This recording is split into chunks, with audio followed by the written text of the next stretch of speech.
Okay, so let's do some more work with PDAs. And we're going to start with some problems from the book. And this first problem asks us to find a PDA for all strings over A, B with the same number of A's and B's. Now, we've already found a context-free grammar for this. Now we're going to find a PDA for it. Process in this, okay?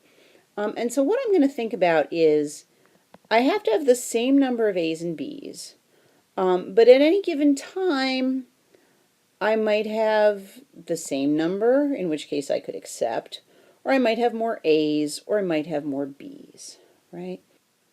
So what I'm going to do is I'm going to use the stack to keep track of whatever I have more of, okay? And so what I'm going to do is the following. Let's start, and let's say for starters, remember if we see an X at the top of the stack, because of the way I've set this up, an X at the top of the stack means whatever we've processed, whether it's 0 letters or 50 letters, that we've seen the same number of A's and B's. So if I see an X, I'm going to have, at the top of the stack, I'm going to have a special free jump. At any time, if I want to, and I see an X at the top of the stack, I can jump to my magical accept state. And this is important because, of course, the empty string should be accepted, right? So if I get to state 1 and I don't have any letters to process, and so I take free jump with an X at the top of my stack, magic, I accept. Okay. And now let's talk about the other cases. There's a couple of possibilities, right? Let's suppose that everything is even, okay?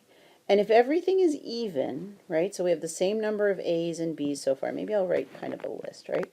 One option is we have same number of A's and B's have been processed so far, right? If that happens to be the case, then we're going to have an X at the top of our stack, okay? And if that's the case and we see an A, well, we know now we have more A's than B's, so we're going to start stuffing A's onto our stack to keep track of them. On the other hand, if we have an X at the top of our stack and we see a B next, then we'll say, okay, well, now we're going to use the stack to hold B's until we see some A's to get rid of them, okay? So when we start out, of course, we have the same number of A's and B's processed so far. So let's suppose, and of course when we start out there's an X at the top of the stack. So let's suppose when we start out we see an A and there's an X at the top of the stack. Then what I'm going to do is I'm going to push something that tells me, ooh, I have one more A than I do B's. So why don't we push, and I'm going to push a capital A. I could push whatever I wanted, but I'm going to push a capital A. Mostly because that's just easier for me to remember. So let me see if I can squidge this guy a little bit more so it's out of the way.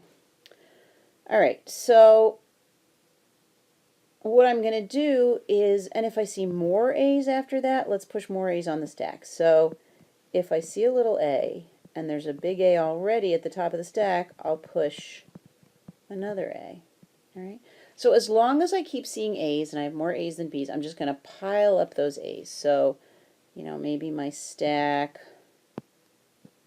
has an X and then it'll have a bunch of A's on it, each one representing an extra A.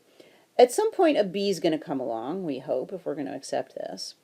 And whenever I see a B, if there's an A at the top of the stack, I want to get rid of that A, right? So I'm just going to change color so it's a little bit more clear because I'm running out of space here a little bit. But so if I happen to see a B and there's an A at the top of the stack, I'm going to do a pop. I'm going to kind of process my B and at the same time get rid of one of those A's. And I'm going to keep doing that as long as there's an A at the top of the stack. So far what we've got in these three rules is if there's nothing on the stack, right, there's just the X, and you see an A, push an A. If there's already an A on the stack, that means I have more A's than B's. You see another one, push it. If there's already an A on the stack and I see a B, oh, hooray, finally we're equalizing a little bit, I will pop it. So that's kind of the first half. But that doesn't take into account any situations where we have more B's than A's at a given time in our string, right? So we need to essentially do the corresponding rules for the other side. So if it's even, so the number of A's and B's I've seen so far, I've processed so far is even, so there's an X at the top of my stack. If I see a B and there's an X at the top of my stack, let's push a capital B instead. So now we're using the stack to hold the extra B's, as it were, right? Or to hold a record of how many extra B's there are. And I'm going to just change color to make it so they don't blend in so much, the rules with each other. Again, if I see a B and there's already a B on the stack, then I push another B, so I always keep track of how many. But if there's a B at the top of my stack, I'm just using another color to make it clear so that these things don't run into each other. If there's a B at my top of my stack but I see an A, well, hooray, I'm starting to even stuff out. So what I'm going to do is I'm going to do a pop just to get that off. So what I encourage you to do is copy out possibly a little bit more neatly. It's probably easier for you to write this neatly on paper than it is for me to write it here on my iPad. But copy out this PDA. Of course, you want to write start there, right? Copy out this PDA and test a couple of strings on it, and make sure that when you test it, you can accept those strings that are that have the same number of A's. So you could try like the string AABB, same number of A's and B's, or ABBA, right? All of these should work, or AAABABBB. Does that work? And then try some that don't have the same number of A's and B's, right? Add, you know, an A onto the front of all these, or a B onto the front of all these. But I want you to just try this out and see how it's processed, because again, a lot of this is just kind of learning some of the tricks and understanding and really feeling in your gut, okay, I see how these things are processed, right? Okay, so let's get rid of all this mess. And let's take a look at this. And oh yeah, now we're trying to find palindromes of odd length over AB. All right. So this is where a PDA really comes into its own. And this is where we really do have to use that kind of magical approach to drawing these things. There is just no way that we can do this problem deterministically. So let me tell you what I'm going to do, and then I'll draw it, and then I want you to check it. Okay? So what I'm going to do is the following. For any given palindrome that's an odd length, right? If you think about it for a minute, there's a bunch of letters. Then there's some letter I don't really care about, right? That could be an A or a B. And then I start repeating the letters backwards, right? So what I'm going to do is I'm going to have a couple of states. I'm going to have one state where all I'm doing is pushing the new letters as I see them, if they're the letters on the first half of the palindrome, onto the stack. Then when I get to the middle letter, how do I know when I get to the middle letter? Well, this is the non-determinism. It's kind of magic. I'll take a magic jump, and I don't really care if it's an A or a B. And then I'll start matching, and I'll say, there's my A, cross it off with that A, pop it off the stack. There's my B, pop this one off the stack. There's my A, pop this one off the stack. There's my B, pop this one off the stack, and so on. Okay? So that's what I'm going to do. I'm going to magically know where the first half of my string ends, and where there's that middle letter, and then where the second half ends. And again, this is, I mean, I don't expect you to be able to do this without seeing it at least once, right? That's why I'm going over it. But once I go over it, I want you to kind of understand it. And this is where the importance of really understanding those kind of magic jumps in NFA or in NFAs, or you just try every possibility and see if any of them work. If you prefer that approach in NFAs, you really need to understand how that works with regular languages, because I'm not going to spend a lot of time on it here. We spend a lot of time with regular languages with these context-free languages, I'm just going to assume you understand that stuff. Okay, so let me actually show you what that PDA looks like. So let's get rid of this. So what I'm going to do is I'm going to have my start state. And I'm going to start by whatever I see for the first half of my palindrome, I'm going to push on the stack. So if I see an A and there's an X on the top of my stack, then I'm going to push. Now, I could push an A. It would make the most sense to push an A. I'm actually going to push, let's do a smiley face, just to emphasize to you that we can put whatever the heck we want on the stack. It's got to be a symbol. It can't be X because that's a special symbol. But beyond that, we can put whatever the heck we want on the stack. So whenever I see an A, I'm going to push a smiley face. And that's if there's an X on the top of the stack. And of course, we need a second one because once I've started, when I, whatever it is, if I see an X or I see a smiley face, or in fact, if there's B's on there, I need to also push an A. So for the first half, I'm just going to push an A whenever I see pretty much anything, right? So I could also say, if there's an A and there's already a smiley face at the top of the stack, I'm also going to push a smiley face, right? And similarly, I'll do that for B. So if I see a B and there's an X at the top of the stack, well, I can't do smiley face. I need to come up with something else that represents a B. Maybe I'll just use a capital B because I'm getting lazy. And if I see a little b and there's a big B at the top of the stack, oops, I will push a B. These should all say push, right? Push a smiley. I was so excited about the smiley, I forgot to write push. And we'll push that B. Maybe I can shrink this just ever so slightly. Okay.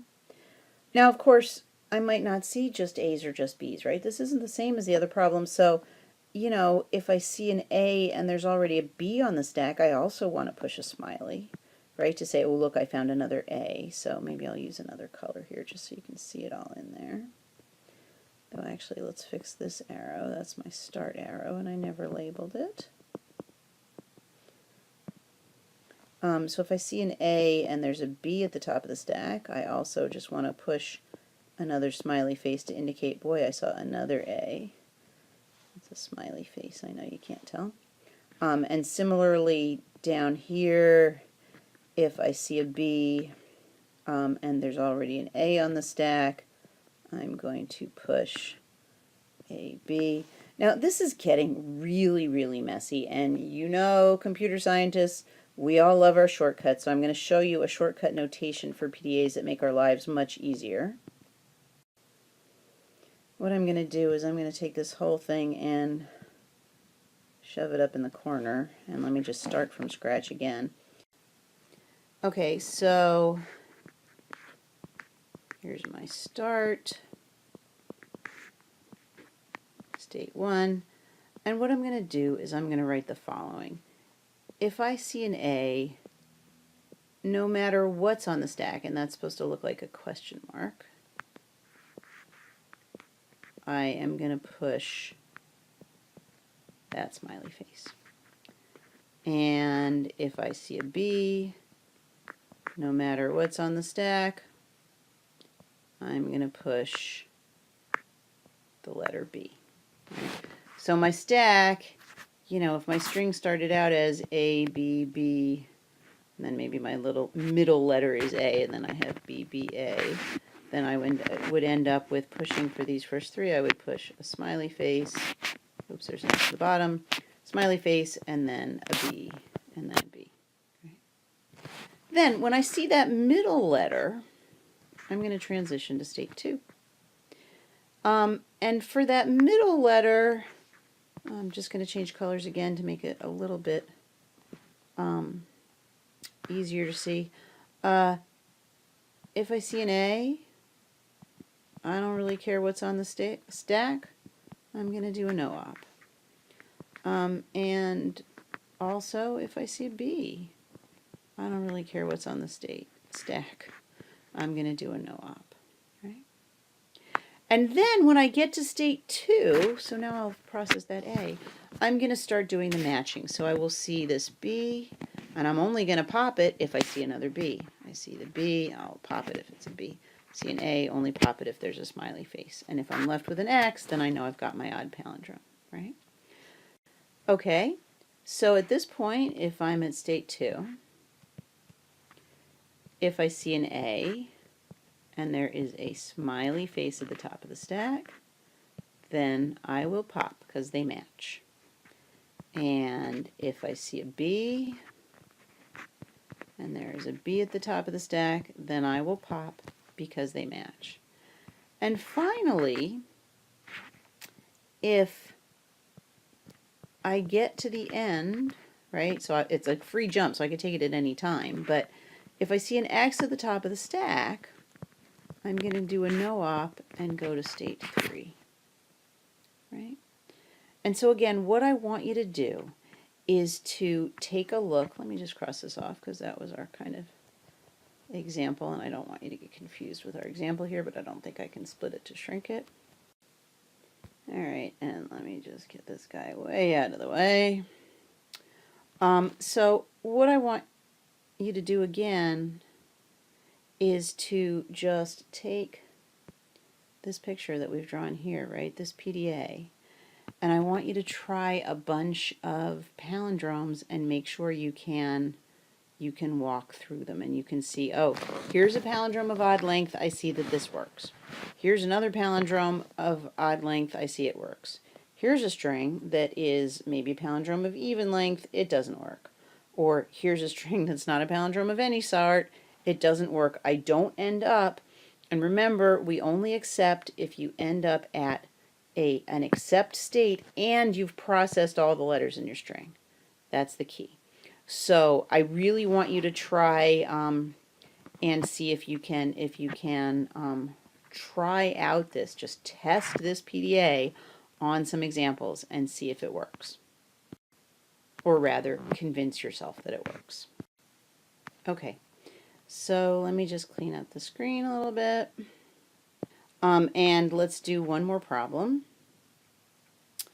And this problem says, find a deterministic PDA that accepts by final state, right? So this is in the book, it says, find a deterministic PDA that accepts by final state. Well, all of our PDAs accept by final state. That's how we're doing it. There are other ways, obviously, to represent PDAs, but for this class, we're just doing one that accepts if you get to the final state and you've processed your string. For this language, a to the n, b to the 2n. Now, the tricky part here, you could do a to the n, b to the 2n, I hope. Well, maybe not at this point, but once you've seen it, it shouldn't be too bad. So what I'm going to do is I'm going to do it two ways. First, I'm going to do a PDA, which would be kind of my gut reaction to how to make a PDA for this, the easiest way to make a PDA. And then we're going to talk about why the PDA that I made is not deterministic, and then we'll have to figure out a better way. A to the n, b to the 2n, such that n is greater than or equal to 0, right?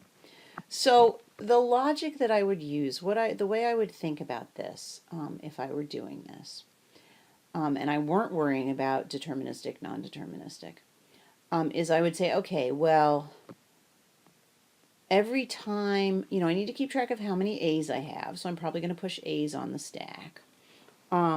And I need to, for every A I push, I'm going to have to pop off a B, right? And so there's actually two ways I can do that. I could either kind of have a hack where whenever I see an A, I push two A's on, and then when I see a B, I just take them off one at a time. Or I can say, okay, for every time I push an A on, when I get to the B part, I'm going to have to pop two B's off for every A that I see. I'm going to do it the first way. So every time I see an A, I'm going to push two A's on my stack. Now, of course, we don't have a way to push two things on your stack in one step, but you can always do it in two steps. So what I'm going to do is the following. So just take a look. I'm going to say, here's my start, right? And I'm going to say, if you see an A and there's an X on the stack, I'm going to push an A, but instead, and I'll push a capital A. Instead of a smiley face or whatever, I could push a lowercase a. I've decided I'm going to push a capital A and go to state 2. So I'm not staying in state 1 right now. And what I'm going to do is state 2 is going to be my state, and I'm going to only go to state 2 if I've just seen an A, if I've just processed an A. And so what I'm going to do is the only thing I'm going to do in state 2 is I'm going to say, no matter what's up next, free jump, the only thing you can do is a free jump, and in fact, no matter what's on the stack, push another A, right? And so now every time I see one A in my string, I'm going to push one, and then I'm going to push another. I'm going to push one, and then I'm going to push another. And in fact, you know what? I need another rule that takes me from 1 to 2 that says, if I see, here, let me do it in blue. If I see an A, and there's already an A on the stack, push an A, right? And you know what, actually, if I get to state 2, I know there has to be an A on the stack, so I could do that. And the truth is that I could combine the two rules that transition from state 1 to state 2 with just a question mark here, right? But the basic idea is, if I see an A, if I'm in state 1 and I see an A, go to state 2 and push an A, right? No matter what's on the stack. And once I'm in state 2, the only way you can get out of state 2 is to go back to state 1 and push an A.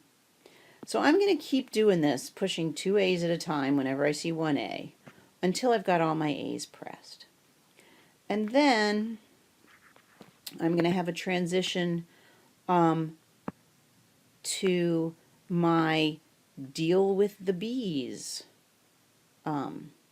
scenario. And I could probably stick around at state 1, but I don't have enough space, so I'm going to go to state 3.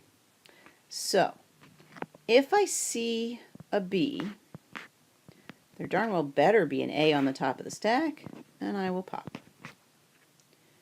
And that's going to be true as I hang out at state 3. If I see a B, there better be an A at the top of the stack, and I'll pop. So even though I have twice as many B's, I've pushed extra A's on to compensate for that. Right? And then when I am completely done and I'm ready to accept, I am going to transition to an accept state, and lambda, if I see X, I will do a no op. Okay? And this looks pretty good. It doesn't right now look non-deterministic to me. Right now it looks like a deterministic PDA, except we forgot something. We forgot a step, which is right now our PDA doesn't accept the empty string. It doesn't accept lambda. And in order to make it accept the empty string, the most obvious thing to do is to add a transition here that says, if you see lambda and there's an X at the top of the stack, do a no op. But as soon as I do that, I make my PDA non-deterministic, because there's two rules, this one and this one, that could both happen if I'm at state 1 and I see the letter A, right? I can choose between them. I have a non-deterministic PDA. So we need to think of another way to cope with this situation where I want to be able to accept the empty string, right? So step 1, before I keep going, before I go on with this, I want you to just copy out this PDA that I've drawn, right, and process a few strings through it. So yeah, it's non-deterministic. We didn't answer the problem that we were asked, but at least it is in fact a PDA that works. Maybe we'll try and do one.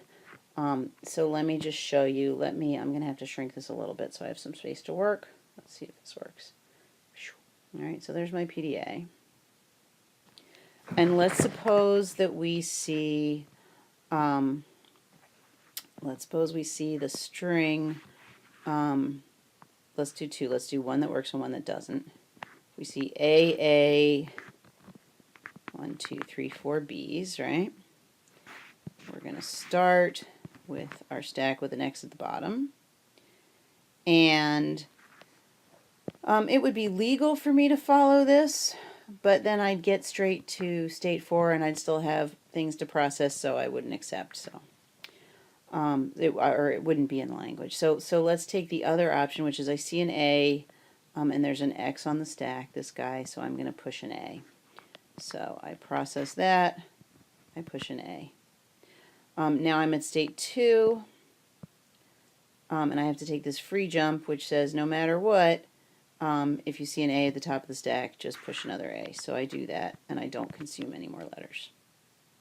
I process the second A here because I'm back at state 1, and I use this transition. I have an A. I see A on the stack, so I push an A. And then again, I'm at state 2 at this point, and the only way to get anywhere is to go back to state 1 and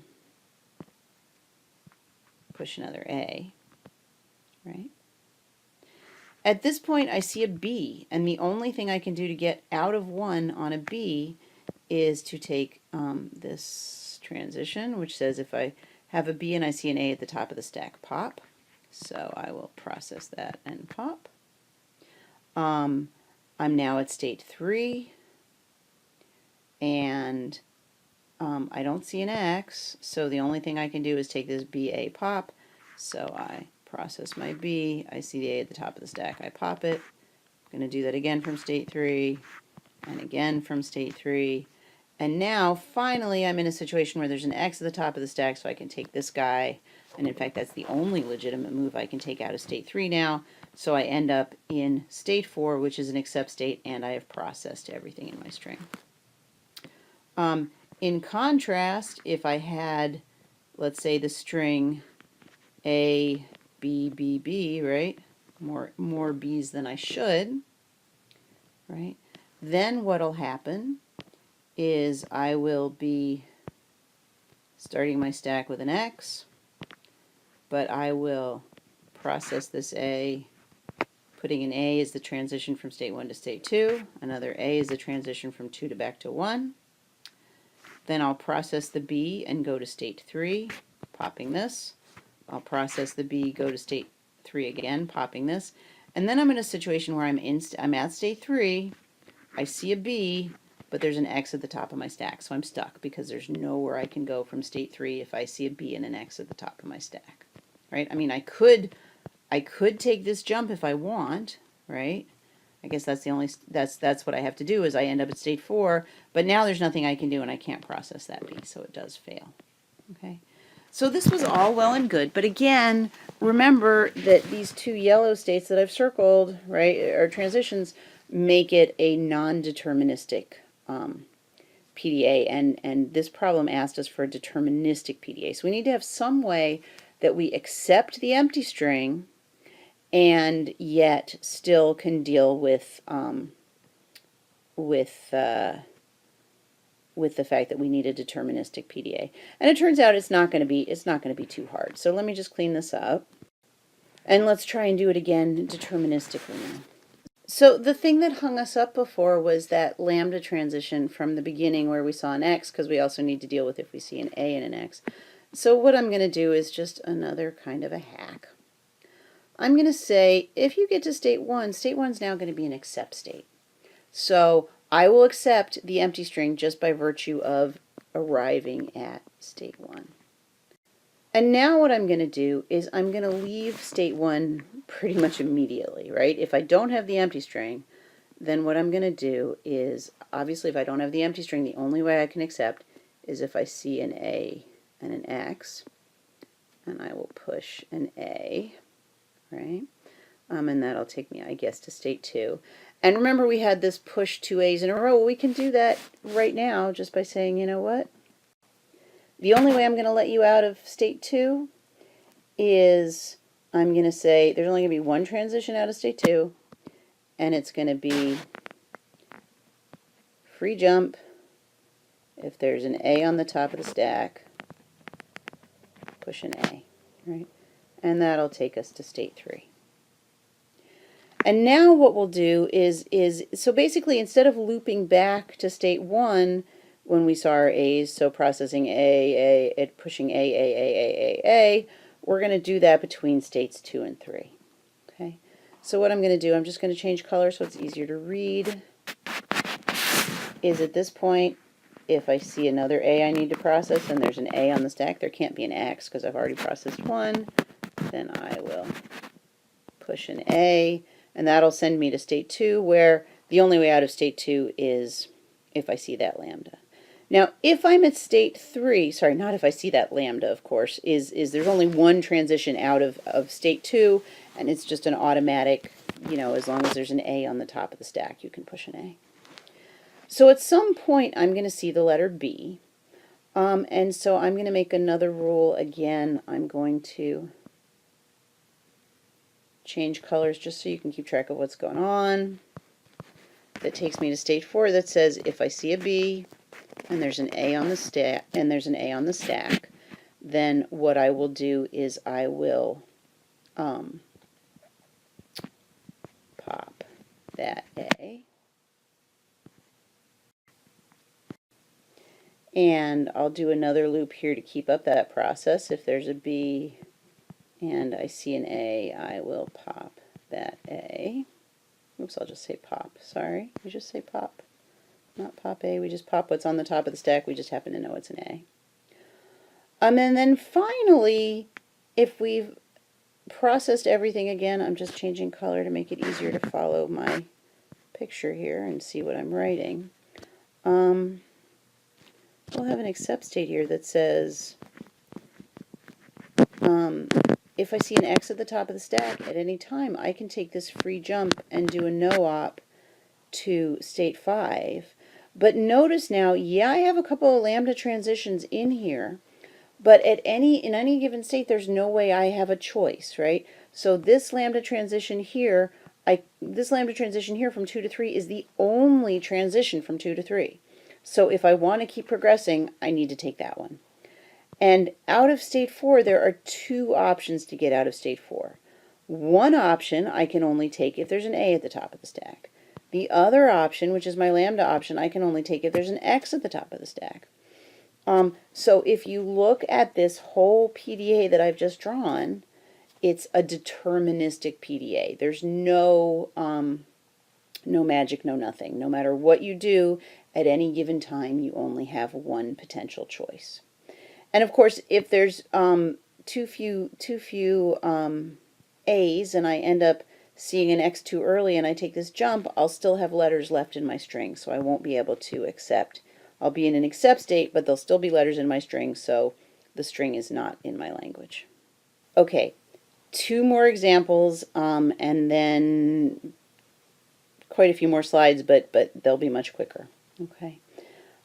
So what we're going to do here is it says construct a PDA that accepts the same language as this grammar, and again construct a PDA that accepts the same language as this grammar. So let's just look at this for a minute.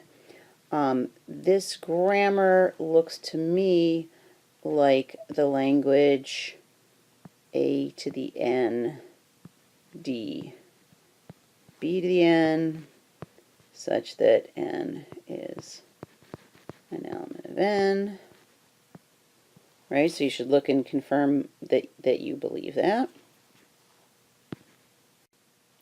And now take a look at the second grammar, see if you can figure that out. It's one we've actually done before. I think this is that language. Well, I know it is. A to the N, B to the M, such that N and M are natural numbers, but also,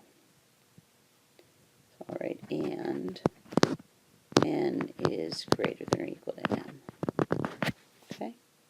So these are the 2 languages that we need to make PDAs for. Okay, so let's rearrange a little bit. Let's push that way up there. Let's take this one and shrink it for now. Take this one and leave it nice and big because that's what we'll work on first. Okay, so A to the N, D, B to the N. All right. And nobody said it has to be non-deterministic, so we don't need to worry too much about this. So what we need is a bunch of A's and then the same number of B's. And so I hope your intuition is telling you that what you need to do is keep track of how many A's you have. And how would you keep track of how many A's you have? By pushing something on the stack every time you see an A. And then we'll see a D. That's actually, we may be able to do this deterministically because we have to see the D before we start popping the B's, right? So I'm going to do something like this.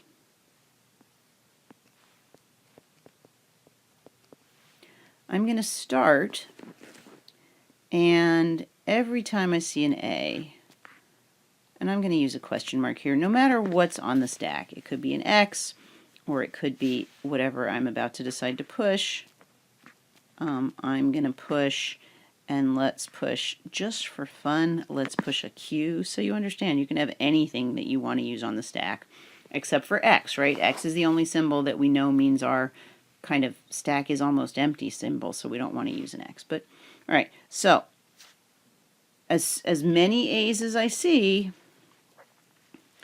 no matter what's on the stack, I'm going to push a Q. At some point, hopefully if I want to accept my string, I'm going to see the letter D. And when I see the letter D, there might be an X on the stack, or there might be an A on the stack. But either way, I'm going to do nothing. I'm just going to keep moving. Because it's really when I see the B's that I want to pop. And if I'm at state 2, if I see a B, and I match that up with a Q that I pushed on the stack to keep track of my A's, then I will pop. And hopefully if I have the same number of A's and B's, I'll end up with an X, right? If I do have the same number of A's and B's, I'll end up with an X on the stack. And so then I can move with a lambda X no op to state 3 where I accept. So let's just do a quick look and see, is this a deterministic PDA or a non-deterministic PDA? If I'm at state 1, I can only take one choice, right? If I see an A, I have to take this choice. If I see a D, I have to take this choice. If I'm at state 2, again, only one choice, because if there's a Q on the stack at the top of the stack, I take this loop. If there's an X at the top of the stack, I take that one. So it looks like this is actually a deterministic PDA for this language. Again, now's a good time. Pause the video, copy this picture out, try and do it. Make sure that if you try some strings, right, so here are some strings that this PDA should accept. It should accept A, D, BB, and it should accept D, right? And 1, 2, 3, 4, and a D. 1, 2, 3, 4. Oops, that's an A, right? Not a D. On the other hand, it should not accept, I'll do them in red, A, D, BB, and it should not accept A, BB, right? These are no-goes, right? Because those strings are not of this form. Okay? So, test that. Try it. Make sure you understand that. Let me clean this up and we'll try the other one. Okay, so we did that one. Now it's time to do this one. So now we want to do all strings of A's and B's where there's A's first, then the B's, and but there's more A's than B's or the same number of A's as B's. So here are some strings that are good. A, B, B, or A, B, right? Or just A, right? And here are some strings that are no good. I will do them in red again. So let's see, we've got A, B, B is no good. A B by itself is no good, right? And so on. Okay, so what we need to do is we need, of course, to keep track of how many A's we have, and we need to make sure that we have the same number or fewer B's than A's. So let's do some drawing. And we need to make sure in the end that we accept the empty string, right? So in the previous example, we didn't have to accept the empty string because you had to have a D in it, but in this one we do. So let's see, let's take care of the empty string right away, and I'll just say I don't care if it's a deterministic or non-deterministic machine. If you want to at any time, you can take this lambda jump, and if there's an X at the top of the stack, you can do a no-op. All right. So now we know that if you have the empty string, you just accept. And now let's deal with everything else. What I'm going to do is my standard, and I'll just switch colors again just so you can kind of keep track of the letters on here and see who goes with what. And let's just shrink that a little bit so we're not taking up quite so much space. Okay, so like I said, as if we see A's, we are going to push A's on the stack. So whether I see an X on the stack or I see, I'll just use A's on the stack this time, I'm going to push. So I will say A, comma, question mark, push A. All right. Eventually, I'm going to be at the point where I see some B's, right? And every time I see a B, I'm going to try and pop an A. Now we need to be careful because we don't want to let ourselves have more B's than A's. But I think we should be okay. So let's see.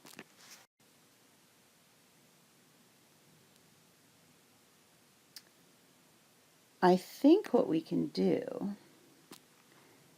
is we can say, all right,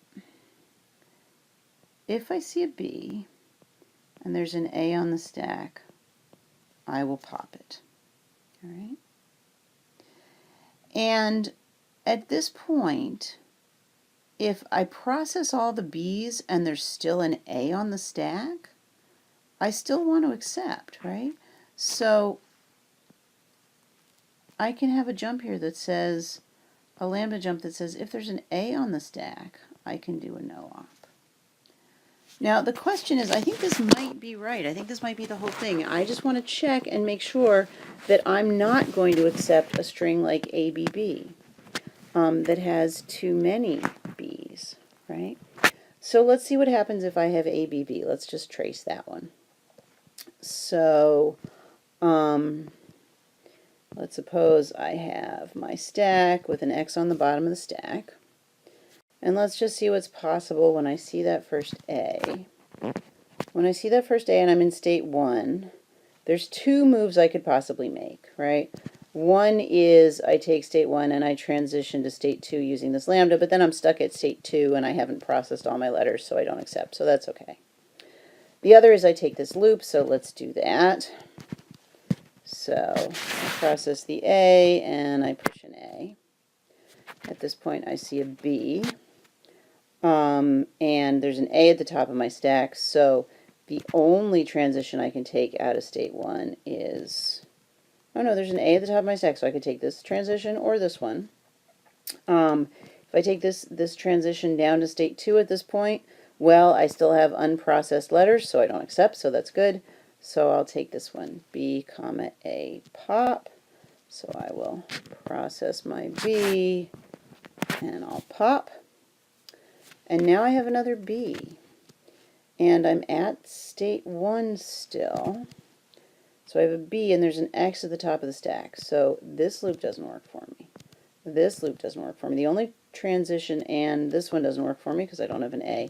The only transition that works for me out of state 1 is this lambda X no-op. So I could take this, but then I end up at state 2 with one letter still to process, and I don't accept. So I think this is good. I think this works.